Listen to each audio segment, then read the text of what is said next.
యాదాద్రి భువనగిరి జిల్లా గుండాల మండల కేంద్రంలోని శుద్ధాల గ్రామంలో ప్రభుత్వం చేపట్టిన కార్యక్రమంలో నాటుదాం ఒక చెట్టు అమ్మ పేరు మీద ప్రభుత్వం ప్రకటన విడుదల చేసిన సందర్భంగా రాష్ట్ర ప్రభుత్వం ప్రతిష్టాత్మకంగా వన మహోత్సవ కార్యక్రమం నిర్వహించారు.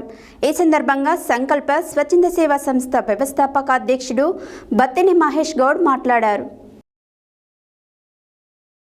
యాదాద్రి భువనగిరి జిల్లా గుండాల మండల కేంద్రంలోని శుద్ధాల గ్రామంలో ప్రభుత్వం చేపట్టిన కార్యక్రమంలో నాటుదాం ఒక చెట్టు అమ్మ పేరు మీద ప్రభుత్వం ప్రకటన విడుదల చేసిన సందర్భంగా రాష్ట్ర ప్రభుత్వం ప్రతిష్టాత్మకంగా వన మహోత్సవ కార్యక్రమం నిర్వహించారు.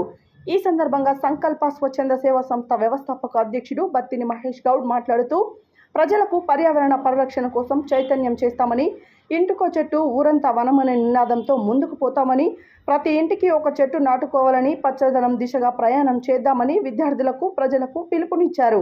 ఈ కార్యక్రమంలో గ్రామ పంచాయతీ సెక్రటరీ మధు, జమున, మంజుల, బత్తిని మహేష్, మరాఠీ, రమేష్ కోల్లా, ప్రవీణ్, మబ్బు నరసింహ, రాములు గౌడ్, బీసీ కృష్ణమూర్తి తదితరులు పాల్గొన్నారు.